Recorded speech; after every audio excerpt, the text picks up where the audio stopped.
The night Emily turned 20, the moon did not bless her. It watched, cold, distant, silent. It had always watched her that way, like a mother who had run out of warmth to give, like a goddess who had turned her face away before Emily had even had the chance to prove herself worthy. The blood crescent pack gathered beneath the ancient oak at the edge of the hollow valley. It was a tree older than memory, its bark black and split. By its roots knuckled deep into the earth like fists of old men who refused to let go. Torches blazed gold against the dark. Wolves prowled in human skin, restless with the kind of anticipation that made the air feel electric, almost alive. Tonight was the final claiming ceremony of the season. The nightmates would be revealed. The night futures would be sealed. The night destinies would click into place like the tumblers of an ancient lock. Emily stood at the edge of the clearing, alone, but her fingers trembling at her sides. A late bloomer, they called her. A whisper in the pack. A disappointment. Most pack wolves had shifted by 16, some at 15. There were stories, told with pride at pack fires, of prodigies who had shifted at 14, their wolves strong and bright and wild. Emily's wolf had come at 19. Small, brown, unremarkable. Her wolf looked like something that belonged in a forest clearing, not on a battlefield, not at the side of an alpha. They called her cursed. They said the moon goddess had forgotten to breathe life into her properly, had moved on before the work was done. They called her weak. She had grown used to the word, had worn it like a stone around her neck year after year, until she had almost forgotten what it felt like to walk without the weight of it. Until tonight. When the bond snapped into place, when her breath caught and her heart recognized the tether of fate threading between herself and another soul, she had smiled. She had actually smiled, because standing across the clearing, framed by torchlight and shadow, was Marcus. Alpha King Marcus of Blood Crescent, tall, golden, untouchable, a man who had never failed at anything in his life, who had never wanted for anything the world was slow to offer. His jaw was sharp, his shoulders broad, his power radiating off him like heat from a furnace. He wore his dominance the way other men wore suits, her mate. The crowd parted as he strode toward her, because crowds always parted for men like Marcus. And for one heartbeat, one singular sacred heartbeat, Emily believed that the moon goddess had finally chosen her, had finally seen her, that all the years of waiting and whispers and shame had been building toward this single luminous moment. Then his eyes darkened. Not with longing. Not with the faded recognition she had read about in the old texts, the kind that made wolves cross oceans and mountains and time itself. With disgust. "No," he said. The word fell into the clearing like a stone into still water.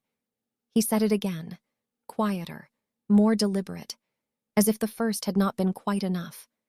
"No." He circled her slowly, assessing, calculating. The wolves around them had gone utterly still, every ear trained on what was unfolding, every breath held. Emily stood in the center of his slow orbit like a flaw being examined under glass. "You," his lip curled, "the moon goddess must be mocking me." The clearing fell silent in the way that only happens when something sacred is being profaned, when something that cannot be undone is being done. He straightened, drew himself to his full height. When he spoke next, his voice carried the full weight of alpha command. "I, Marcus, Alpha King of Blood Crescent, reject you, Emily Carter, as my mate and future Luna." The bond snapped, not cleanly, not mercifully, the way they said it happened in stories, a clean severing like a candle flame pinched out. It tore. Emily collapsed to her knees as something inside her shattered like glass under enormous pressure, a crack that started in her chest and radiated outward until her very fingertips went numb. The world blurred. The torches dimmed at the edges. The wolves around her turned away one by one. The way people turn away from accidents on the road, from things too ugly to witness and too real to deny. No one helped her to her feet, no one offered a hand, and above them all the moon continued to watch, still, cold, silent. Emily pressed her palms to the frozen earth and breathed. Once, twice, she did not cry, not because she wasn't breaking, but because she had learned, in 20 years of being the smallest, the slowest, the most overlooked, that crying in front of the pack only gave them more to talk about. She rose on her own. She always had. If you enjoy dark paranormal romance filled with dominant kings, hidden queens, and dangerous destiny, make sure to subscribe and turn on notifications so you never miss a new story. Sold, rejection leaves a mark. It does not fade the way bruises do, darkening to yellow and then to nothing. It lingers beneath the skin like frostbite, like the memory of cold that stays in the bones long after the warmth has returned. Emily had read once that the pain of a rejected mate bond was similar to a limb amputation. The phantom ache of something that should be there and isn't. The body reaching for a connection that no longer exists and finding only air. She had thought that an exaggeration. She no longer did. 3 weeks after the ceremony, while her heart still bled quietly in her chest and her wolf paced the inner landscape of her mind like a wounded creature, the emissaries arrived. They came at dusk, which felt appropriate. Dusk was the time for things that did not quite belong to either world. They rode in black. Their horses were massive, not the lean, quick animals of southern packs, but heavy-footed northern breeds, bred for endurance over frozen terrain. Their riders wore no pack markings. Their cloaks bore only a single sigil, a crescent moon split by a jagged line, the kind of fracture that looks less like damage and more like something being opened. Their scent reached the pack gates before they did. Wild, untamed, old in a way that wolf scent was not old. Lycan. The distinction mattered. Wolves were shifters, humans with wolf souls bound to pack law and moon cycles and the careful politics of territory. Lycans were something else, something older. They had not been made the way wolves were made. They had been born into their power, generation after generation of transformation and refinement, until the beast and the human had fused into something that was not quite either. Stronger, larger, wilder, and considerably more dangerous. The Blood Crescent elders bowed when the emissaries dismounted, which told Emily everything she needed to know about the power dynamic at play. Elders who had never bowed to anyone were bending at the waist like men in prayer. Marcus did not bow, but even he did not challenge. He stood with his arms crossed and his jaw tight and watched the negotiations unfold with the careful stillness of a man who knows he is not holding the stronger hand and is choosing not to reveal that knowledge. The terms were laid out quickly, without ceremony, a treaty, an alliance through tribute. The kind of arrangement that had been made between powerful forces since before written history. One side offering something they could afford to lose in exchange for something they could not afford to be without. Peace, safety, the guarantee that Lycan armies would not sweep down from the Frostfang Mountains and remind the Blood Crescent Pack of exactly how small they were in the larger geography of the supernatural world. Ate at her for a moment in that flat. At her for a moment in that flat, assessing way of a man accustomed to evaluating assets, and then turned to his companion and exchanged a few quiet words. "She will do," Kyle's second said. And that was that. The decision that would unmake and remake Emily's entire life was made in the time it takes to draw a breath, with less consideration than one gives to choosing a horse. She did not cry when they chained her wrists. The chains were not iron. They were silver-threaded rope, the kind designed to muffle wolf instincts without causing lasting damage. Functional, efficient, impersonal. She did not scream when they placed her on horseback, seating her behind one of the riders with practiced efficiency. She did not look at Marcus as she was led away from the gates of Blood Crescent, even though she felt the pull of the severed bond like a scar pulling in cold weather. Even though some small, stupid part of her wanted to see his face. She looked only ahead, at the dark line of the Frostfang Mountains against the night sky, at the road she had never traveled, at the unknown. Because rejection had already taken everything from her. What truly was left to lose? The Frostfang throne. The journey north took 4 days. Emily did not speak to her escorts, and they did not speak to her. They rode hard through terrain that grew progressively colder, progressively wilder, the cultivated forests of Blood Crescent territory giving way to old-growth pines so dense the sky vanished overhead, and then to rock and ice and wind that had no mercy in it at all. She should have been frightened. She probably was frightened, although if she examined herself closely enough.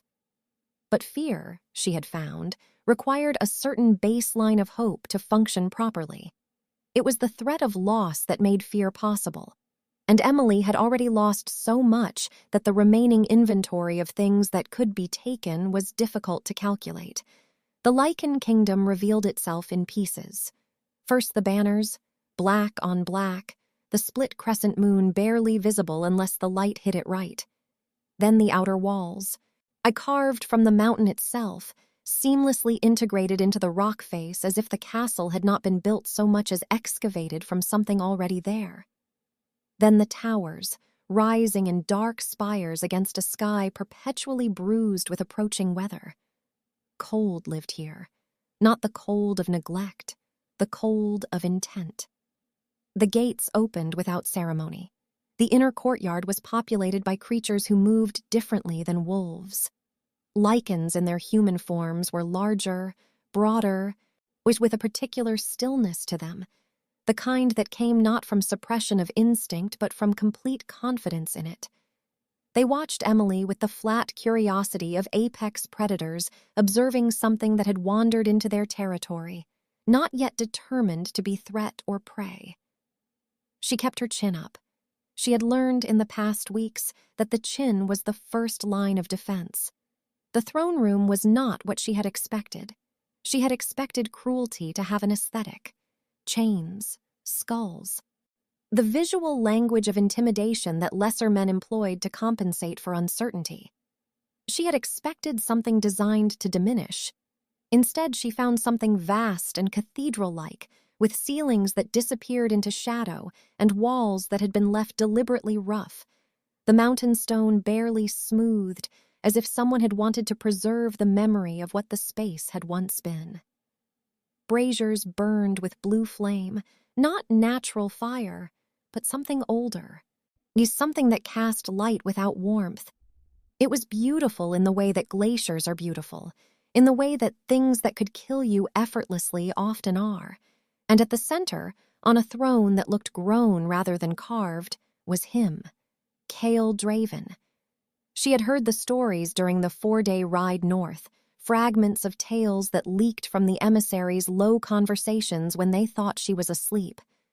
Battles won against impossible odds, a king who had never once retreated, eyes that went silver when he was angry, truly silver, like mercury, like moonlight on still water, like something that should not be possible in a human face. He did not look like the monster of stories. He looked worse. Because monsters were simple. Monsters were driven by appetite, by impulse, by the mindless machinery of their nature. They could be anticipated. He was controlled. My dark hair fell across sharp features with the casual authority of a man who had never concerned himself with how he appeared to others. His jaw carried a faint scar, not the ragged mark of an animal, but the clean line of a blade, old and well-healed. His hands rested on the arms of the throne with the relaxed intentionality of a predator at rest, never truly still, always ready. And his eyes were silver. Not anger silver, not the flash of shift she'd heard about, simply silver. As if this was their natural state, and the change people whispered about was just a matter of degree. They found her the moment she entered the room and did not let go. "Leave us," he said. His voice was low, not loud. It did not need to be. There was something in it that went beneath the ears and landed directly in the base of the spine, something that communicated command at a frequency below language. The hall emptied in moments. Heavy doors swung closed with a boom that echoed in the sudden silence like a period at the end of a sentence. Emily stood in the center of the empty throne room and met the Lycan King's gaze. She did not look away. If she was to be broken here, in this cold and ancient place, she would not beg. She had made that decision somewhere in the Frostfang passes, with the wind cutting through her inadequate cloak and the mountains indifferent on all sides. She would not beg. She would not break visibly. Whatever happened next, she would meet it on her feet and with her eyes open. Kyle descended the steps from the throne slowly. He was taller than he had appeared seated. Broader. He moved with the unconscious economy of something built for exactly this, for occupying space, for displacing air, for making everything around him seem slightly smaller by comparison. He circled her once, twice. She allowed it, standing still, refusing to track him with anxious eyes. It was during his second circuit that she felt it. Not the violent snap of the mate bond she knew, not the sensation that had split her chest open in that clearing 3 weeks ago. Something different. Something that felt less like an impact and more like a tide coming in. A slow, inevitable pulling, a pulse deep in her blood that rose to meet him the way a compass needle rises to north. She felt his step falter behind her, the almost imperceptible catch of his breath. He stepped back. No rejection came, no formal words. No rejection came, no formal words, no devastating severing. Instead, he turned sharply away from her, presenting his back, not a gesture of dismissal, but of someone removing themselves from temptation. "Take her to the East Wing," he said, his voice controlled once more, back in its register of flat command. "She will be treated as a royal ward. See to her needs. Not a slave, not a concubine, not a tribute, a ward." Emily stood very still as confusion bloomed in the place where fear had lived, displacing it like light entering a dark room. She did not understand. She had been sold to a king who did not want her, and who had, seemingly, just declined to decide what to do with her. She had been placed in a category that implied protection, respect, even. And somewhere in the deep interior landscape of her mind, in the dim corner where her wolf lived, the creature raised her head, ears forward, alert, interested. The second chance. Days turned to weeks. Emily was given chambers in the East Wing that overlooked the frozen sea, a vast gray expanse that churned and roiled even in the absence of storms, as if the water itself had a temper that it couldn't quite suppress. The rooms were furnished with silks that she suspected had been gathered from a dozen different kingdoms, furs so deep she could lose her hand in them, and bookshelves that covered an entire wall from floor to ceiling, the spines worn and cracked in the way of books that have actually been read. She was given freedom within walls. That was how she came to think of it. She could go anywhere within the castle. She could eat in the great hall or request food brought to her chambers. She could walk the battlements, visit the library, observe the training yards from a distance. No one followed her. No one watched her. No one spoke to her either. The Lycan soldiers and servants gave her a particular kind of respectful berth, the kind extended to someone whose status is uncertain and whose relationship to the king is unclear. They were not cruel. They were simply careful, and carefully distant. She did not see Cale, yet she felt him. Everywhere. Always. The castle thrummed with his presence the way a body hums with a heartbeat, constant, foundational, inescapable once you became aware of it. His power permeated the stones, the air, the temperature of the corridors. She could feel him in the early mornings when she pressed her palm to the cold window glass and looked out at the frozen sea. She could feel him in the evenings when the blue flame braziers were lit and the halls took on a quality of light that was not quite firelight and not quite moonlight. She felt him in her dreams, though those she would not think about too carefully. Or her wolf was the problem, or perhaps the solution. Her wolf had decided something in the throne room on the first day, had made some deep and irrevocable determination that Emily was still trying to process. The creature had been wounded since the rejection, quiet, tentative, moving through Emily's inner landscape like an animal newly released from captivity, uncertain of the boundaries. But here, within these walls, the wolf had begun to change, to stand straighter, to move with purpose. But it frightened Emily a little, how quickly her wolf had adapted, how quickly she herself had adapted. One evening, in her third week at the Frostfang Castle, Emily found herself unable to sleep. She had read until the candle burned low, had tried walking the corridor outside her chambers, had counted the stones in the ceiling. Nothing worked. The restlessness had weight to it, a directionality that pulled her toward the center of the castle rather than away from it. She followed it, as one follows the thread of a dream. The training yard was in the inner courtyard, open to the sky, but sheltered on three sides by high walls. She heard it before she saw it, the rhythmic sound of combat, the grunt of effort, the crack of wood and flesh that meant serious sparring rather than practice. She stopped at the entrance. Lycans moved through the yard in pairs, their training savage and beautiful in equal measure. They fought with a grace that belied their size.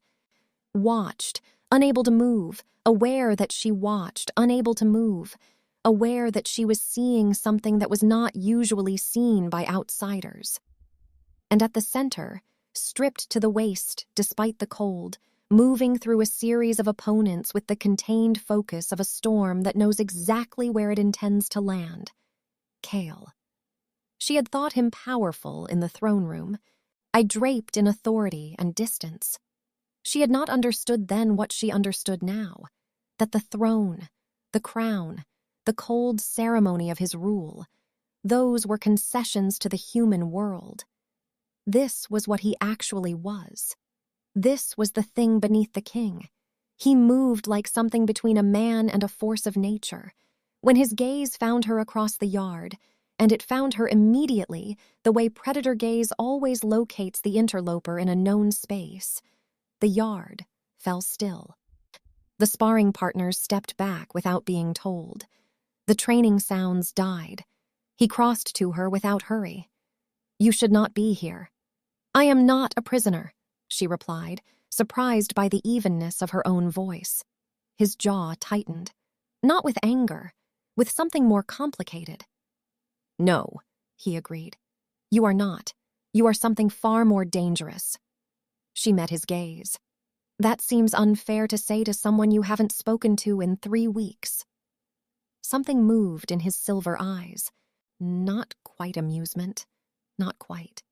"Why did you bring me here?" she asked. It was the question she had been carrying since the first day, the one she had been turning over in the long quiet of her East Wing chambers like a stone she expected to have writing on the underside. "You could have taken anyone from the pack. The emissaries chose me in seconds. There was no deliberation." "Why?" He stepped closer, too close for propriety. Close enough that she could feel the warmth radiating from him. He ran hot, all Lycans did, their shifted forms burning enormous amounts of energy, and could see the precise shade of his eyes. "Because when you entered my hall," he said, "the air changed." She swallowed. My wolf recognized yours." The words settled between them with the weight of something irreversible. "I was rejected by my mate," she said. The words were quieter than she intended. Old wounds, barely scarred over. Of any power within 20 miles would have felt it. A severed mate bond has a signature. It sounds like something tearing. His voice did not change, but she had the impression that the words cost him something. It was the loudest thing I had heard in years. She absorbed this. And yet you brought me here anyway. Yes. Why? He reached out. She watched his hand rise, watched it approach her face, and then stopped. His fingers hung an inch from her cheek, close enough that she felt the warmth of them without the touch. You are my second chance mate, he said, as if stating a mathematical fact, as if this resolved something. The world tilted slightly on its axis. Second chance mates, the rarest of all mate bond configurations, documented in the oldest texts, may theorized to occur when the original mate bond failed so catastrophically, through death or deliberate rejection, that the universe attempted a correction. A second pairing, a rerouting of destiny. They were said to be stronger, more consuming, more permanent, because they were chosen not from the original template of fate, but from what remained after loss, from the parts of you that survived when everything else was stripped away. They say second chance bonds are stronger, she murmured. Oh, they are, he replied, because they are chosen after loss. They are not the bond you were born for. They are the bond you earn. She met his gaze fully. The silver of his eyes was extraordinary up close. Not cold, she realized, not ice, more like the inside of a flame that happens to be silver. Then why do you fight it? She asked. The control in his face slipped just for a moment. Something raw moved across his features, not weakness, but the particular pain of someone who has been carrying something heavy for a very long time. Because anything I love dies, he said. The confession hung between them in the cold training yard air. Emily lowered her gaze. Thought about what it would mean to be the thing someone believed would kill them simply by being loved. Then she looked back up. That, she said carefully, sounds like a problem worth solving together. The beast within. War came at dawn, not with warning, not with negotiation, not with the careful diplomatic maneuvering that characterized conflicts between packs who had something to lose. Blood crescent banners darkened the southern horizon as the first light broke gray and cold over the Frostfang Mountains, and the castle roared to life with the particular controlled urgency of a military force that has always expected this moment. Emily had been awake. She had been awake for most of the night. Boy, in the way that you are awake when the thing you've been circling, in your thoughts, in your chest, in the careful geography of what you allow yourself to want, has suddenly become too real to look away from. She had gone to the battlements at first light. She saw the banners. She understood immediately. Marcus had not sent emissaries. Marcus had not come to negotiate new terms or request her return through proper channels. He had come with an army. He had come with the full military force of Blood Crescent at his back, and the treaty that had been proposed as an alliance had been nothing more than a ruse, a way to plant himself at the border of Lycan territory while he organized his forces, a way to buy time and reconnaissance. He had not sent those emissaries to take Emily away. He had sent them to scout. And perhaps something cold moved through her at the thought, to reclaim what he had discarded once he understood that the Lycan King had taken interest in her. Because that was the nature of men like Marcus. They did not want what they had until someone else reached for it. The castle organized itself around her with extraordinary efficiency. Soldiers moved through corridors that had been peaceful an hour ago, with the purposeful flow of water finding its path. Yet orders were issued in the clipped, precise language of practiced military command. Weapons were checked, armor fastened, positions taken. Emily found Cale in the armory. He was already in his armor, not ornate ceremonial plate, but functional battle black, made for movement, made for war. He was issuing orders to 3 of his generals simultaneously and receiving information from a 4th while strapping bracers to his forearms with practiced efficiency. He saw her the moment she entered. You will remain inside the castle walls. Not a suggestion. She stepped forward. I am not weak. He paused in his armoring. His eyes moved over her face with the quick, thorough assessment of a man who takes information seriously. I know, he said. The words were simple. Not comfort. He wasn't offering comfort. He was acknowledging a fact, and somehow that was worth more to her than all the reassurance she had never received. Then let me be useful. You will be, he said, by being alive. I cannot fight what is in front of me if I am thinking about what might be happening to you. He said it with his eyes on his generals, as if the confession was a tactical consideration rather than an emotional one, as if it was simply true, and truth required no particular framing. She let him go. The battlefield erupted below with the particular organized chaos of two disciplined forces meeting at full momentum. She watched from the battlements, her hands on the cold stone, the wind in her hair. Wolves against Lycans. It was like watching two different geological forces meet.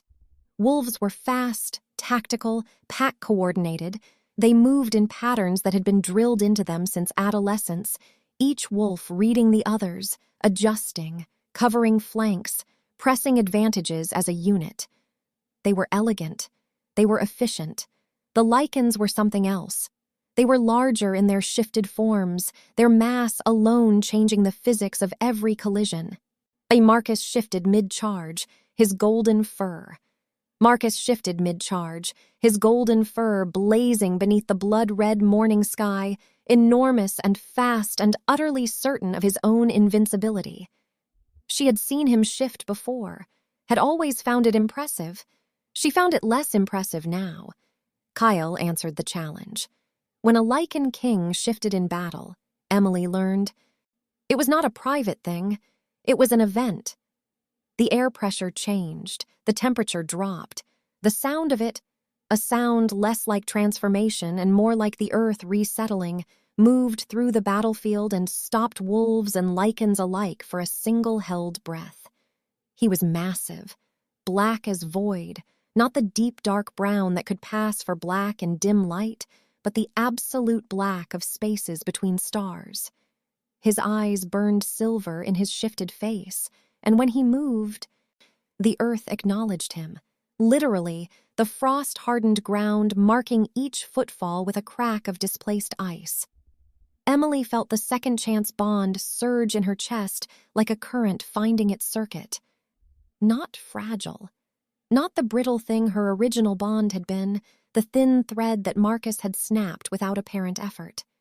This was a cable, a root, something that went down into the bedrock of her. She was on the battlement stairs before she consciously made the decision. She was running before she fully understood why. She saw it happening. Marcus, flanking, using his speed advantage, going for Kale's left side in the moment Kale was occupied with two other wolves from the Blood Crescent vanguard. A coordinated strike, practiced, the kind of thing you planned when you knew your opponent's habits. Emily leapt from the lower battlement steps and shifted mid-fall. Her wolf was small, brown, unremarkable. She was not fast in the spectacular way that alpha wolves were fast, was not powerful in the way that made other animals stop and reassess. Her wolf was compact and low to the ground and moved with the particular efficiency of something that has spent its entire existence learning to make the most of what it has. She intercepted Marcus before he reached Kale's flank. He pulled up short, startled because he had genuinely not expected to find her here.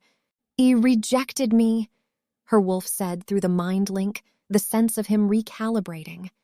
"You rejected me," her wolf said through the link. Her voice came out steadier than she expected. "You were weak," he snarled back, and the contempt in it was the same contempt she had heard in that clearing, unchanged, undiminished, and somehow this confirmed something for her rather than wounding her. This was simply who he was. This had nothing to do with who she was. "Not anymore," she said. She held him long enough for Kale to turn, long enough for the silver eyes to find her and find Marcus and understand what had happened. long enough for the Lycan King to bring the full weight of his power to bear on a fight that was no longer tactically uncertain. Together, they fought. Crown of Ice. The war ended at dusk, not with a great final confrontation, not with a moment of dramatic resolution that would be retold in songs. These things rarely ended that way. They ended with exhaustion, with the accumulation of too many losses, with the moment when a leader looked at his remaining forces and performed the calculation that every military leader must eventually perform, the one that involves the word retreat and the acknowledgement that survival is not failure. Marcus fell. Not dead. She had wondered if it would come to that, though had found herself hoping it wouldn't, not from any remaining tenderness for him, but from the understanding that dead wolves create complications that outlast battles, grievances, successor disputes, the particular hunger of packs that have lost their alpha and are looking for someone to blame. He was defeated, broken, in the way that dominance breaks, not the body, but the certainty, the unshakable alpha confidence that had always been the foundation of his power. She saw it happen. I saw the moment his wolves recognized it, saw the calculation run through the blood-crescent ranks like a current. They retreated. The Frostfang throne remained standing. In the quiet aftermath, in the ruined outer courtyard where the snow was beginning to fall in earnest, blurring the edges of recent violence, Emily stood before Cale. He was injured, a gash across his shoulder that would have been fatal to a lesser being, and several other wounds that he was carrying with the stoic efficiency of someone who has spent considerable time being injured and has developed a workable relationship with the experience. He was still terrifying. He would always be terrifying. She was beginning to understand that this was not an obstacle. "You should not have come to the field," he said. "You would have been flanked," she replied, "and then you would have lost the advantage. Oh, and then the battle would have gone differently." "That is a tactical analysis, not a—" "You would have died," she said simply. "So I came." He looked at her for a long moment. Snow caught in his dark hair. His silver eyes were darker in the dusk, more like pewter, like iron, like something hammered and tested. "You were sold to me," he said slowly. "You were brought here in chains. You owe me nothing." "I know." "Then why?" She met his gaze. Outside, the wind was dropping. The post-battle quiet settling over the castle and its grounds with the particular quality of silence that follows very loud things, the kind that feels earned. "Because the bond is real," she said, "and because you were right. It is stronger. I feel it like—" She searched for the right word and settled on truth rather than poetry. "I feel it like breathing, like gravity, and I am done pretending I don't." He stepped forward, slowly, as if giving her time to step back. Oh, as if the offer of space was itself a kind of answer. She did not step back. "As my mate?" he asked, and she heard the care in it, heard that he was asking, genuinely asking, not claiming or declaring or commanding. The Lycan King, in his ruined courtyard, in the falling snow, was asking. "Only if you stop believing you are cursed," she said. Something in his face shifted, not breaking, something more like a door opening that had been closed for a very long time. "Oi, I cannot promise." "I'm not asking for promises. I'm asking you to try." She closed the remaining distance between them, pressed her palm flat against his chest, over his heart, feeling it beat, steady, powerful, real. "Then do not lose me," she said quietly, "and I will not lose you. That is the only vow that matters." The bond completed. Not with violence, not with the tearing snap of before, not with the desperate urgency of two things slamming together because they have no choice. It settled into place the way two halves of something fit when they are the right two halves, the subtle, definitive click of recognition, of rightness. The Lycan King bowed his head to her.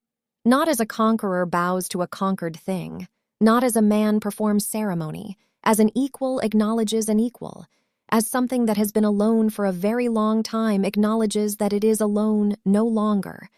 And beneath the rising moon, the cold, watchful, silver moon, Emily Carter became queen of the Lycans. Blood moon rising. Peace never lasts. This is not a cynical observation. It is simply the nature of things that have weight. Peace, like all states of equilibrium, is maintained by constant invisible effort, the accumulated work of many small decisions, many quiet moments of choosing restraint over reaction.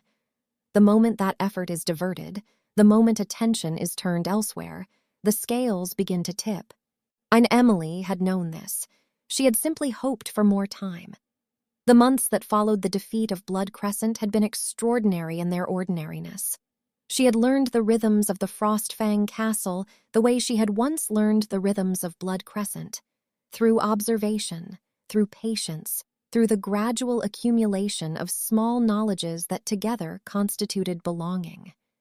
She had learned the names of the kitchen staff and the training masters. So she had learned which stone floors were coldest at dawn and which corridors caught the afternoon light. She had learned that Cale drank his morning tea with exactly 1 measure of honey, and that he read until the early hours on nights before difficult decisions, and that he slept better when she was beside him, though he had never said so in words. She had learned to be his queen. Not in the ceremonial sense, though there had been a ceremony, quiet and cold and beautiful, attended by the Lycan court and by the moon and by the particular solemnity of 2 people who understand the weight of what they are choosing. In the real sense, in the daily, practiced, imperfect sense of 2 people building something together from materials that had not been designed for the purpose. She had not told him about the pulse yet. It had started 3 weeks ago. Low, warm, internal in a way that was distinctly separate from her own heartbeat, her own wolf, her own body. A second rhythm, a presence that felt like a beginning. She had been trying to find the right moment. She had been building toward it, carrying the knowledge like a lit candle in cupped hands, protecting it from wind. The messenger arrived on the 47th day of their peace. He came in the dead of night, his horse half dead beneath him, a frost in his hair and a look in his eyes that Emily had learned to recognize in the months since becoming queen. The look of someone who has outrun something and is not certain they outran it far enough. She and Cale were in the War Council chamber when they brought him in. They had been reviewing border reports, a routine that had become less routine in recent weeks, the scouts bringing back information about unusual movements in the far south that didn't fit any recognizable pattern. The messenger collapsed to one knee before he had finished crossing the threshold. "The Southern Coven has risen," he gasped. The words landed in the room like stones into deep water. Emily watched the generals exchange looks, the particular look of people who have been tracking a threat they hoped would remain theoretical, watching it become real. "The old blood witches," Cale's second, Darian, said quietly. "We've had reports for months, minor activity, ritual preparations. We thought they were not yet organized enough," Kyle said. His voice was controlled. She had learned to hear what lived beneath the control. "It appears we were wrong." The messenger, still kneeling, pressed on. "They have sealed the veil, my king. The border between this world and—" He stopped, swallowed. The look on his face was the look of someone who has seen something that does not exist inside their existing understanding of the world. "Something has come through. Before the ceiling. Something that came from the other side." "What came through?" Emily asked. "We don't know, my queen. We only know that after it crossed, 3 of our southern border camps went silent. And when we sent scouts, they came back." He stopped again. "How did they come back?" Kyle's voice was very quiet. "Changed, my king. They came back changed, and they didn't remember what they saw." The room was very still. Emily placed her hand on the edge of the council table. I felt the cold stone beneath her fingers. Felt also, beneath the urgency of this moment, the warm second pulse that had been with her for 3 weeks. She closed her eyes for exactly 1 breath. Then she opened them. "We need to know what came through," she said. "And we need to know it before the coven uses whatever it is." Kyle's eyes moved to her face. She saw him register something there, a steadiness, a certainty. She saw him add it to his own. "Send riders to the Eastern Archive," he ordered. "Wake the lore keepers. I want every record of the old Vale crossings in the last 1,000 years on this table by morning." The generals moved. The messenger was helped out. The room reorganized itself into the purposeful geometry of imminent war. In the momentary stillness that followed, Kyle came to her side. "Are you all right?" Not a formality, a real question. "Yes," she said. Then, "There's something I need to tell you." His eyes sharpened. She held his gaze. "Not tonight. Tonight we work, but soon." He read her face with the focused intensity she had come to know well, the way he looked at things he considered important. "Soon," he agreed. They stepped together onto the battlements to view the southern horizon. And it was Emily who saw it first. A shadow passing over the moon, not a cloud. Clouds had edges, clouds had motion. This was something that moved with deliberate slowness, but with the patience of something that has been waiting a very long time and has finally decided that the waiting is finished. The air turned bitter in the specific way of things that are not natural cold. The kind of cold that came from the absence of something, not the presence of it. The kind of cold that came from light being taken away. From the forests beyond the Frostfang Mountains came a howl. Not wolf, not Lycan, not anything that had a name in the languages Emily knew. It went on longer than howls should go on. It rose and deepened and became something more than sound. It became a vibration in the stone beneath their feet, in the frozen sea below the cliffs, in the bones of anyone within range who happened to have enough supernatural blood to feel it. Emily stood beside her king on the battlements as the sound died. In the silence that followed, the moon turned red. Not the gradual amber of a lunar eclipse, not the poetic crimson of harvest time. A deep, absolute red. The red of warnings, of things that cannot be undone, of blood spilled in pursuit of something ancient and hungry and entirely without mercy. Cale's hand found hers in the dark. His silver eyes were fixed on the horizon, on the south, on whatever had come through the veil and was moving north through the night. His jaw was set. His grip was warm. "Whatever comes," he said, "we face it together." Emily looked up at the blood moon, thought about the pulse beneath her own heartbeat, thought about the life they were building here in the ice and stone, and the life that was beginning inside her, and the vast and ancient thing that was moving toward all of it with patient, terrible purpose. Her wolf stirred. Not with fear, with something older. Something that recognized the sound of destiny the way the compass recognizes north. Not by choice, but by nature. "Together," she agreed. Somewhere below the Frostfang Mountains, in forests that had not been walked by living creatures in centuries, something ancient stirred. Something that had waited behind the veil for exactly this moment, for the convergence of a second-chance bond and new life, and a Lycan throne, and the specific alignment of events that would make what came next possible. It whispered her name. Emily did not flinch. She had been sold and rejected, and sold again. She had been the girl in the clearing with no one to help her rise. She had been the tribute, the ward, the outsider in a kingdom of ice. She was none of those things anymore.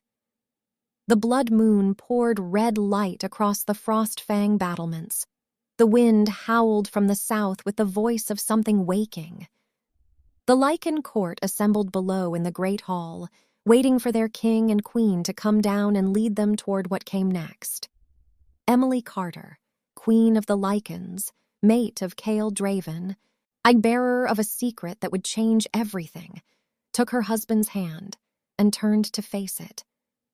The throne was secure, the bond was forged, the new life had begun, and destiny was only just getting started. End of the Book 1. Book 2. Blood Moon and Shadow Throne. Coming soon.